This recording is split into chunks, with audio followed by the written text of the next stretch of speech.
Dukkha dukkha Luloka ma sempire kama chana lu sempire kama se dukkha ajaderi dui. Erelu dui la re kama leve se dukkha ri jone kama depression ma phit pho siat that ma ja pho. Siat tataya ya de nilan ne ne dui ya. Myat Swa Bhuya pe tha de general point karo ba taung so lo shin. Be ya ma mye bu de takhana be so de atwei le ne tikha ma. Sin ya de atain da takhu ko aira ne khu kan kawel tha thi atwet jaung ko siat that ma depression phit de soda mashi bu. Siat that de naing ja twa da myo mashi bu de. Khu kan naing ne. Chanda dukkha ne dui la lo shin le lu ri ka bawin myin pi auk chin lut tat de. Ere lu ma phit ya aung le be khona ka chanda de soda le thawara ma hout bu takhana mya da phit de lo. Mankan ne atwei le de ne dwei pi de akha ma ko ye siat that yin yai mu mashi aung jang khai aung jyosa ya me. Da ko pyo da kaung so lokaran jang jang khan. Bawa ko lala baba di sao chen hori lokaran khanai shi pho jyosa ya me. Da number 1 no. Lokaran khanai aung jyosa. Be puggol be phit phit lokaran soda shi da ji be. Sin ya de puggol ma le shi de chanda de puggol ma le shi de be naingan da be phit phit ba lu myo be phit phit ba ba da ko kwe da ri ya tanyi de be. Ba phit lo loka dhamma loka ye tabawa lo pyo da no. Khe ye de chi mwan ne soda chi mwan ne lu ka chi mwan ne khe ye de lu ka khe ye de. Along thi ja lai me le. Takha taung ka American Thamata ayin Thamata Iraq twa de akha ja ro tharin saဆရာတယောက်ကဖဏနဲ့ထုတယ်မဟုတ်လားဘာပဲဖြစ်ဖြစ်တခုခုအစော်ကားဆိုတာနိုင်ငံကောင်းဆောင်သမ္မတဖြစ်နေစော်ကားခံရတာမျိုးရှိတာစိတ်ဓာတ်ရေးရမတုံလို့ဖို့ကတိတ်အရေးကြီးတယ်ပေါ့ကိုယ်လည်းကိုယ်အတိုင်းတာနဲ့သူလည်းသူ့အတိုင်းတာလောကမှာနေတဲ့ပုဂ္ဂိုလ်တိုင်းဟာကြည့်စိတ်ဓာတ်ကြံ့ခိုင်ဖို့ကြိုးစားရမယ်အဲ့ဒီစိတ်ဓာတ်ကြံ့ခိုင်တယ်ဆိုတာသူကသူကြံ့ခိုင်လာမှာမဟုတ်ဘူးကိုယ်တိုင်ကြိုးစားဖို့လိုအပ်တယ်ဘာဖြစ်လို့တော့ဆိုရင်ခန္ဓာကိုယ်ကြီးကြံ့ခိုင်အောင်ဘာတွေလုပ်ကြလူတွေလမ်းလျှောက်ကြတယ်ကျမကြီးလေ့ကျင့်ကြတယ်ဟုတ်တယ်မဟုတ်ကျမကြီးလေ့ကျင့်ကြတယ် physical exercise တွေလုပ်ကြတယ်အားကစားသမားတွေဆိုမမောနိုင်မပန်းနိုင်အားကစားလေ့ကျင့်မှုတွေပြုသို့သောလောကလူသားတွေမေ့နေတာလှုပ်ဖို့မေ့နေတာဘာတော့ဆိုရင် mental exercise ပဲစိတ်ကိုကြံ့ခိုင်အောင်ကြိုးစားမှုကြတော့အားပြော့နေကြတယ်အဲ့ဒါလို့အားပြော့နေကြသည့်အတွက်ကြောင့်တလောကလုံးတစ်ကမ္ဘာလုံးမှာရှိကြတဲ့လူသားတွေဟာလောကရန်နဲ့ကြုံလိုက်လို့ရှိရင်ရိမ့်ရိုင်ထွက်သွားတယ်စိတ်ဓာတ်ကြံ့ခိုင်မှုအတွက်ကလည်းပဲ physical exercise လုပ်တယ်လို့ mental exercise လုပ်ဖို့လိုအပ်တယ်ပေါ့အဲ့ဒါတရားကျင့်တယ်ဆိုတာအဲ့ဒါပြောတာနော်တရားကျင့်တယ်ဆိုတာအဲ့ဒါပြော physical exercise လုပ်တယ်ဆိုလို့ရှိရင်လူတွေကလမ်းထွက်ရှောက်ရတယ်ကျန်းမာရေးလေ့ကျင့်ရတယ်အပြေးလေ့ကျင့်တယ်ခန္ဓာကိုယ်ကြံ့ခိုင်အောင်လုပ်တယ်ဒါဖြင့်စိတ်ဓာတ်ကြံ့ခိုင်အောင်ဘာလို့အောင်တရားထိုင်တယ်တို့စိတ်ဓာတ်လေ့ကျင့်ခန်းယူတယ်စိတ်တည်ငြိမ်အောင်ကြိုးစားတယ်ကိုယ်အိမ်မှာကိုယ်နေရင်ကနေပြီးတော့မှန်ကန်တဲ့အတွေးကလေးတွေတွေးတယ်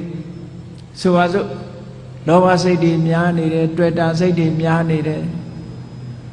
တူနဲ့တူခင်မင်ပြီးတော့တိတ်တွေ့တာမှုတွေများနေလို့ရှင်တွေးလေလူဆိုတာတနေ့ကျတော့ခွဲရအောင်ပါပဲဟောမခွဲခင်တို့ဘာတွေလုပ်မလဲတချို့ကအဲ့ဒါမျိုးကိုစဉ်းစားရမှာမစဉ်းစားချင်ဘူးပေါ့စိတ်ဓာတ်ကြံ့ခိုင်အောင်အဲ့ဒါတွေကလေ့ကျင့်ပေးရဆိုပါစို့နုပြိုးနေတဲ့အရွယ်ရှိတဲ့ပုဂ္ဂိုလ်တွေကစဉ်းစားရမှာပါဇရာဓမ္မောမိဇရံအနတ္တိတော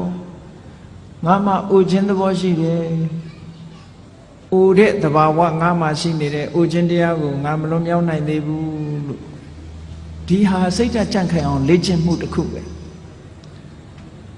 တချို့အဲ့ဒါတွေတွေးရင်စိတ်ပြည့်စရာကြီးလို့ထင်တယ်မဟုတ်ဘူးစိတ်ပြည့်စရာတွေးတာမဟုတ်ဘူးသဘာဝအမှန်ကိုသိအောင်ကြိုးစားစိတ်ဓာတ်ဆိုတာသဘာဝအမှန်ကိုသိမှဒီထက်တယ် ရင်းကျက်လာဗျာတိဓမ္မောမိဗျာရေနတိတောအေးငါခန္ဓာကိုယ်ကြီးဟာနာရတဲ့သဘောရှိတယ်နာခြင်းတရားကိုငါမလွန်မြောက်နိုင်သေးဘူးတွေးပါဆင်ញင်စဉ်းစားပေးပါလေ့ကျင့်ပေးပါစိတ်ကိုဒါနဲ့လေ့ကျင့်ပေးအာယုန်နဲ့စိတ်ကိုလေ့ကျင့်ကောင်းတဲ့အာယုန်နဲ့စိတ်ကိုလေ့ကျင့်တာခေါ်တယ်မရဏဓမ္မောမိမရဏနာတိတောလူတိုင်းဟာသိခြင်းသဘောရှိတယ်ငါလည်းပဲသိခြင်းသဘောရှိတယ်သိခြင်းတရားကိုငါမလွန်မြောက်နိုင်ဘူးလေ့ကျင့်ပေးပါလေ့ကျင့်ပေးသည့်အတွက်ကြောင့်ဟောတန်ရောစင်တွေယောပါလာအတွေ့အတာတွေယောပါလာလူတွေကထင်တယ်အတွေ့အတာယောပါသွားလို့ရှိရင်တဦးနဲ့တူကွဲသွားလိမ့်မယ်လို့ထင်တယ်မဟုတ်ဘူးတန်ရောစင်နဲ့တွေ့တာဟာမေတ္တာနဲ့တွေ့တာနဲ့မတူတဦးနဲ့တူမေတ္တာနဲ့ကုညီဆောင်လျှောက်တာကမှပိုးခိုင်တာတန်ရောစင်ကမခိုင်ဘူးတန်ရောစင်ဆိုတာကိုယ်အလိုချလေးဖြစ်နေတုံးနဲ့တန်ရောစင်ကိုယ်စိတ်တိုင်းမကြတော့ဘူးဆိုတာနဲ့တပြိုင်နက်တန်ရောစင်မရှိတော့တဏှာရဲ့သဘောကကိုယ်ကောင်းစားဖို့ပဲရှိတယ်ဆိုပါစို့သားသမီးတွေကိုမိဘတွေကချစ်တယ်နဲ့ပြောကြတယ်သားသမီးချစ်တာလားကိုချစ်တာလားသေချာဆန်းစစ်ကြည့်အများကတော့ဖြေလိုက်မယ်သားချစ်တယ်သမီးချစ်တယ်ပေါ့ဒါဖြင့်အဲ့ဒီသားသမီးကိုဘာကြောင့်ချစ်နေတာတုံးလို့မေးလိုက်လို့ရှိရင်ဒီသားသမီးလေးကိုကြည့်ပြီးတော့ကိုယ်စိတ်ထဲမှာစိတ်ချမ်းသာနေတယ်အာကိုနေတယ်ယုံကြည်နေတယ်ငါသက်ကြီးရင်ငါသားလေးကငါဆောင်းရှောက်မှာပဲငါသမီးကငါဆောင်းရှောက်မှာပဲနဲ့ဟောအာကိုမှုတွေတွေ့တာမှုတွေအဲ့ဒီလိုမျောလင်းချက်ကလေးတွေနဲ့ထင်အဲ့ဒီသားသမီးကကိုယ့်ကိုဒုက္ခပေးလာပြီဆိုရင်မိဘတွေမလုပ်ကြတော့အိမ်ကနေနှင်ချပြီးအမွေပြကြော်ညာကြတယ်မဟုတ်လားအဲ့ဒါဖြင့်အဲ့ဒီသားသမီးကိုချစ်တယ်ဆိုတာဘာကိုချစ်တာတုံးလို့မေးလို့ရှိရင်ကိုယ့်ရဲ့ပျော်ရွှင်မှုကိုဖျက်ဆီးလာပြီးကိုယ့်ရဲ့ဘဝကိုထိခိုက်လာပြီးဆိုလို့ရှိရင်အဲ့သားသမီးမချစ်တော့အဲ့ဒါကိုကြည့်မယ်ဆိုရင်မိဘတွေကတကယ်ချစ်တယ်ဘာကိုချစ်တာတုံးကိုယ့်ဘဝကိုချစ်တာပဲကိုယ့်ဘဝကိုထိပါလာပြီးနှောင့်ယှက်လာပြီးဆိုရင်လက်မခံတော့ဘူးလေချစ်လာပါတယ်ဆိုတော့ဇနီးမောင်နှံတွေ divorce လုပ်ကြတယ်၊ကွာရှင်းကြတယ်။ဘာဖြစ်လို့ပြောကြတဲ့အခါမှာစိတ်သဘောထားချင်းမတိုက်ဆိုင်လို့ဆိုလိုတာကသူစီကကိုပျော်ရွှင်မှုမရဘူးကိုစီကသူပျော်ရွှင်မှုမရဘူးကိုရဲ့ပျော်ရွှင်မှုတွေဆုံးရှုံးကြတယ်အဲ့ဒီဆုံးရှုံးတာကိုမကြိုက်တာပဲအမှန်တကယ်အနိတ္တရာကိုလိုက်ရှာကြည့်လို့ရှိရင်မြတ်စွာဘုရားကဒါကြောင့်မို့ဟောတာအတ္တတမံပေမနတ္ထိကိုချစ်တာလောက်တခြားကိုအချစ်နဲ့တူတဲ့အချစ်ဆိုတာမရှိဘူးလို့ဒီလိုပြောတာဒါတကယ်ကိုအစစ်အမှန်ကိုဟောအေးဒါကြောင့်မို့လို့သိုးတာငါကပ်ပါတာမဟုတ်ဘူးငါနဲ့မဆိုင်ဘူးသူဆိုသူခံလိုက်မယ်ငါမပတ်သက်ဘူးလို့ဆိုရင်သူ့ပုံမှာဒေါသမထွက်ပြန်ဘူးအတွေးလေးဟာဒီနားလေးတွေမကပ်ပြီးတော့ခွင့်လွတ်တတ်တဲ့အတွေးဆိုတာလည်းရှိလူတွေကကိုကြတော့ခွင့်လွတ်တယ်သူများကြတော့ခွင့်မလွတ်ဘူးဆိုတာလောကမှာထင်ရှားတယ်နော်ကိုကြောင့်ဖြစ်လို့ရှိရင်မတော်တဆလို့ပြောတယ်သူများကြောင့်ဖြစ်လို့ရှိရင်နမောနမဲ့လို့ပြောတယ်တကယ်ကိုအဲ့ဒါလို့ဖြစ်တယ်နော်သူများကြောင့်တစုံတစ်ခုဖြစ်သွားရင်ဟာဒီလူကနမောနမဲ့နေလို့ဖြစ်တယ်ကိုကြောင့်ဖြစ်ရင်တော့မတော်တဆသူများကြောင့်လည်းမတော်တဆလို့တွေးလိုက်ရင်ဒေါသမဖြစ်တော့ဘူးအဲ့ဒါအော်မတော်တဆဖြစ်ရှာတာပဲနော်ဒါစိတ်ဓာတ်ရဲ့ကြံ့ခိုင်မှုတွေပဲကိုယ်ကိုလေ့ကျင့်ပေးရမှာအောင်ပြောတာသူများပေါ်မှာအပြစ်နေမြင်နေသေးတဲ့များကာလပတ်လို့မေတ္တာဆိုတာသက်ဝင်နိုင်ဖို့မဖြစ်ဘူးတဲ့ဘယ်ရာပဲဖြစ်ဖြစ်အစဉ်ပြေအောင်စဉ်းစားတတ်ဖို့လိုတယ်ပေါ့အကောင်းဘက်ကကြည်တာတွေဟာစိတ်ဆင်းရဲမှုကိုကာကွယ်ပေးနိုင်တာတော့သိကြတယ်ပုံမြင်လေးတစ်ခုရှိတယ်မြေထားမောင်းတဲ့မြေထားမောင်းသမားတယောက် engine driver မြေထား driver တယောက်ဘယ်တော့ဖြစ်သူကအကောင်းဘက်ကကြီးပဲပြောတယ်အဆိုးဘက်ကဘယ်တော့မှမကြည့်ဘူးကောင်းဘက်ကကြီးပဲပြောလို့ရှိတယ်တနေ့ကျတော့ဘာဖြစ်တုံးဆို မတော်တဆသူ accident ဖြစ်တယ်ဆေးရုံတင်လိုက်ရဆေးရုံတင်လိုက်ရတော့ခြေထောက်တစ်ဖက်ဟာမြေထားကျိတ်ပြီးတော့အင်မတန်အခြေအနေဆိုတော့ခြေထောက်တစ်ဖက်ဖြတ်ရမယ်ကိန်းရောက်သွားအဲ့ဒီမှာသူ့မိတ်ဆွေတွေက